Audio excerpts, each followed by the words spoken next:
All right, shalom, shalom. First and foremost, I would love to give all praise, honor, and glory unto Yahweh, Bahashem Yahushai, Yahweh be the name of God, and Yahushai be the name of Jesus Christ. I want to do a quick video on just the Feast of Tabernacles, because, we're coming up in that spirit of the Feast of Tabernacles. I want to do a quick video, on, what we should be thinking about when we out there, at Feast of Tabernacles, and, our thought and our mindset, what it should be like, and one of the aspects, because there's many different aspects of Tabernacles, but I want to touch on this, more so the spiritual aspects of the Feast of Tabernacles, and Lord willing, this is edifying, exhorting, and comforting unto the nation of Israel, and shalom to all the brothers and sisters out there enduring this thing, man. So I want to start in the book of 2 Peter, the first chapter.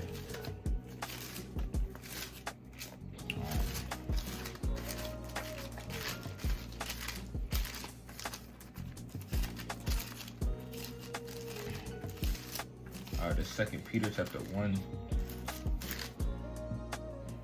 and verse number 12. And this is the beloved brother Peter, and his testimony, and we're gonna hear it. And it's what he's telling the brothers, and he's exhorting the brothers that was Gentiles. He's telling them, and he's putting them back into remembrance, right? So the 2 Peter chapter 1 and verse number 12, it says, "Wherefore I will not be negligent to put you always in remembrance of these things, though you know them and be established in the present truth. Yeah, I think it is meet, as long as I am in this tabernacle, to stir you up by putting you into remembrance." So Peter, he said that he was in a tabernacle, right? Was Peter actually in an actual tabernacle? Was he actually in a tent? No, he was talking about his actual body. When you out there in the Feast of Tabernacles, when you actually building your tent, that's actually, your body. And the Most High refers to these bodies, these carnal fleshly bodies, as tabernacles. So Peter, he's telling you that while he's alive, he's going to try to put them in remembrance, right? Continuing on. And he's letting you know that his body is a tabernacle. Why did he refer to it as a tabernacle? Because a tabernacle is, it's not something that, you have forever. A tabernacle is like a temporary, place that you stay in for a while. You don't stay there forever. You don't set up a tabernacle with the mindset that you're going to live there forever. A tabernacle is kind of, you set it up real quick, and then, hey, that's it, So continuing on, verse number 14. "Knowing that surely I must put off this my tabernacle, even as our Lord Yahushai have showed me." So, because Peter, he was crucified upside down. So Peter, he said he had to put off his tabernacle, meaning that he was going to have to die. So another aspect of tabernacle, even though it's harsh, is that you might have to, go out for this thing, man. You might have to, perish for the truth, for righteousness' sake, man. So this tabernacle is not something that you want to dwell in forever, man. Because as we know, I'm gonna get another precept. Let me look this up right quick. Slakia. So actually, I don't know. Hold on. 2 Corinthians. Let's go to the book of 2 Corinthians. So another aspect of tabernacles is that we in these actual tabernacles, we're going to these tabernacles, but we're looking for a new tabernacle. We're looking for a building of God, We're looking for something new. We're not looking to stay in a tabernacle forever. So this is the book of 2 Corinthians chapter 5 and verse number 2. "For in this we groan, earnestly desiring to be clothed upon with our house, which is from heaven." Right? That's something that we, in this body, in this tabernacle, we groan, man. We're groaning, and we're earnestly desiring to be clothed with a house. A house is more sustainable, man. We're looking to get out of these tabernacles and to enter into houses, man. If you have ears to hear, do you understand what I'm saying, man? Right? The houses we're talking about the spiritual body that the Most High going to give unto the elect. The Lord going to give the elect a spiritual body, which is referred to as a building of God, or the house of God, right? So we're not looking to stay in tabernacles forever. That's why the spirit of tabernacles, it don't last forever, man. The Most High didn't command the children of Israel to set up tabernacles and you do all them things forever, man. Tabernacles is a way to it's a humbling experience, man, because you're going from your so-called apartment and you're going out there in the woods and you're setting up a tent. So it's humbling, man. So the spirit of tabernacle it should humble us, man. You know, we should be thinking about how the Apostle Peter, he said he got to pull off his tabernacle. So every time you leave your tabernacle, it could just think, you got to think about it, man. You know, we don't command, we're not telling brothers to go out there, you think about death, but these are the things that you might have to go through, man. You know, you might have to peel off your tabernacle just as a Peter did. You know, he was crucified upside down. So one aspect of tabernacle is thinking about the harshness of tabernacles. That you might have to, you know, put off your tabernacle, right? Which is your body. You might have to die. Another aspect is that we're looking to be clothed with a new tabernacle. We're not setting up our tents thinking about, yeah, we're gonna set up and we're gonna live here forever. No, we're looking for a new house, man, because these tabernacles, like I said earlier, tabernacles are temporary dwelling places. They don't last forever. They could be blown with the wind. You know, they could easily be destroyed, easily be taken down. But a house is more sustainable, and that's that spiritual body. We're looking for houses to dwell in. Because these bodies, they wax worse and worse over time. You know, let's go to the book of Romans.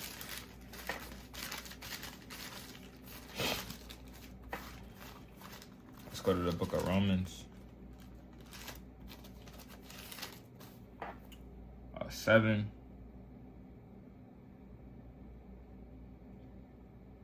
And verse number 24. It says, Romans 7:24, it says, "O wretched man that I am, who shall deliver me from the body of this death?" So, Paul, he wanted to get delivered from the body. He called his body a body of death, which is a tabernacle. You know, a tabernacle is not sustainable, man. Nobody want to live in a tabernacle forever. It get cold. What happens when the wind start blowing, man? This tabernacle, your body aches. It get destroyed as the moth. Let me get that in the book of Job, man.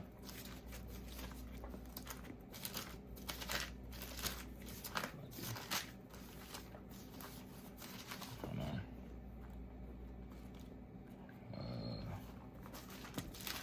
All right, look this up. Hold on 1 second.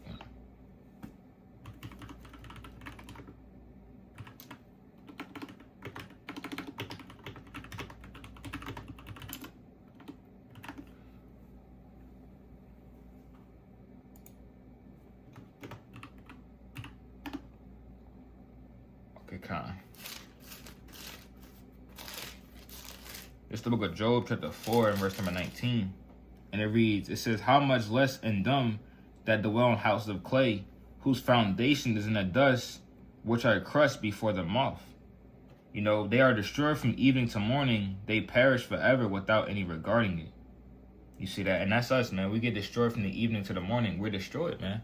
These bodies are just waxing worse, man. So the spiritual aspect of tabernacles is that we're looking to be clothed with a new body. And that these tabernacles they're not going to last forever, man. This temporary pain, it don't last forever, man. We're not going to be in tabernacles forever, man. We're not going to be in tents forever. Because that's what we are right now, man. We're just in tents, man, suffering, man. We're looking to get out of these tents, man. We're looking to get a new body, you know. This is the things that we're looking for. So when you out there in tabernacles, man, you shouldn't be thinking about, you know, just your tent, you know. You should be thinking about the spiritual aspects of tabernacles. Because it's a day of remembrance, man. It's a day to remember how the Most High brought us out of Egypt to humble us, man. He brought us out of Egypt, delivered us, brought us to the land of Canaan, gave us the tabernacles to show you, look, I delivered you, man. You know, I'm your power, man. You do all in tents so you could know that, look, I'm your power, man. I delivered you. I gave you these houses, man. I gave you this land. So a tabernacle is a very humbling feast day, man. And it's very spiritual. Let me get that. Let's go to Leviticus 23 real quick. Leviticus 23 and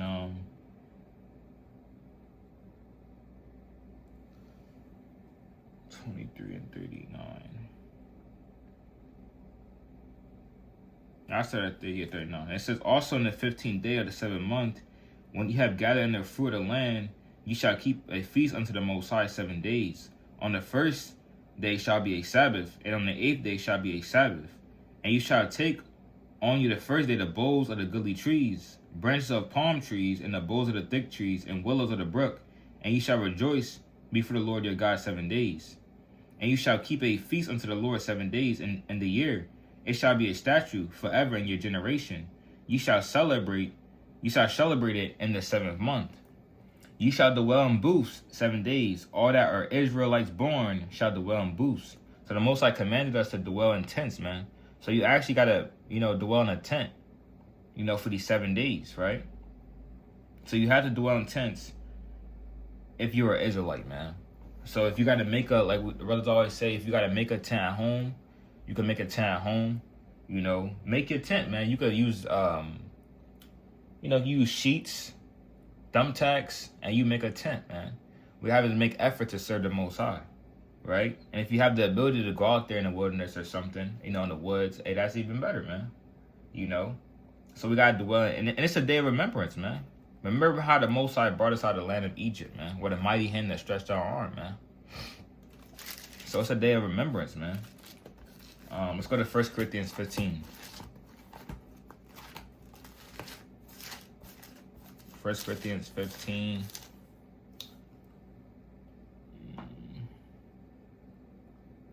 And verse number...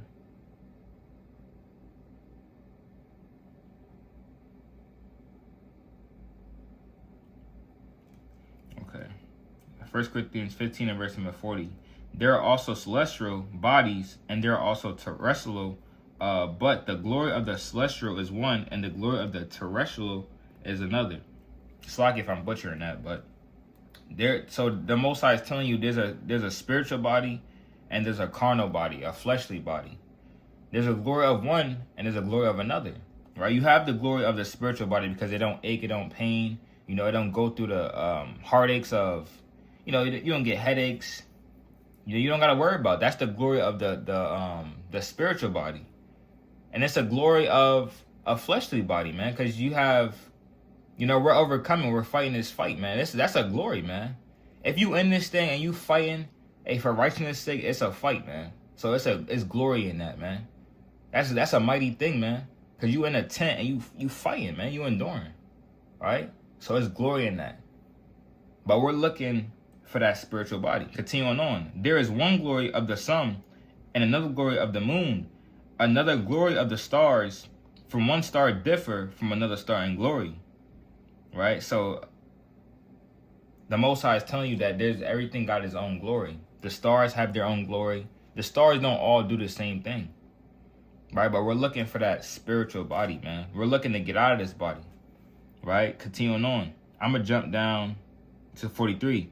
It is sown in dishonor, and it is raised in glory. It is sown in weakness, and it is raised in power, man. So that's our bodies, man. We was raised and born in damn dishonor. We was sown in weakness, and we're going to be raised in power. That's that spiritual body. Continuing on. It is sown a natural body, and it is raised a spiritual body. There's a natural body, and there is a spiritual body.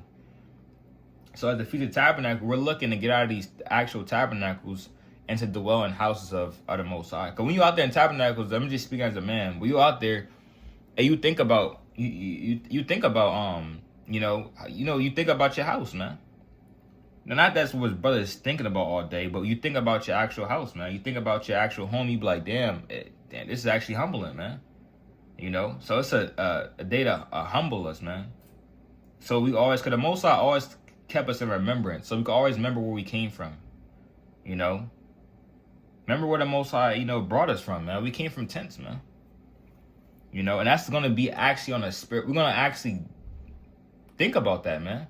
In the days to come, we're going to be in a spiritual body. We're going to, we used to be in that fleshly body. We're going to talk about these things, man. We used to actually be in them tabernacles, man. Now we in houses of God. These are the things, these are going to be the talks of the righteous, man. We will surely talk about these things. All right, let's go. I'm going to get one more and I'll close up. I don't want this to be too long. This is 1 Corinthians 15 and verse number 52. It says, I start at 51. Behold, I show you a mystery. We shall not all sleep, but we shall all be changed. What is he talking about? Us getting a new body. In a moment, in the twinkling of an eye, at the last trump, for the trumpet shall sound, and the dead shall be raised incorruptible, and we shall be changed. For this corruptible must put on incorruption, and this mortal must put on immortality. Right? And that's what we're looking for, man. Let me continue on. So when this corruptible shall have put on incorruption, and this mortal shall have put on immortality, then shall be brought to pass the saying that it is written, death is swallowed up in victory. O death, where is thy sting? O grave, where is thy victory? And that's what we're looking for. We're looking to overcome. You know, we're looking to get out of these bodies. We're looking for, actual, a sustainable house, man. We're not looking to stay in tabernacles forever, man. And we're asking the Lord, how long, man? How long are we going to dwell in houses of clay? How long, man? When are we gonna reap the rewards of our labors? And these are the things that we're asking. These are the things that, Lord willing, his brothers is thinking about out there in the Feast of Tabernacles, man. Thinking about spiritual aspects of tabernacles. Not just the physical aspects, but the actual spiritual aspects of it, man. Remembering your forefathers, man. So these are the things that we got to be meditating on when we're out there in the highways, not the highways and byways. These are the things that got to be meditating on while we at the Feast of Tabernacles, man. So, Lord, this was edifying, exhorting, and comforting unto the nation of Israel. And shalom. Shalom, Israel. Shalom.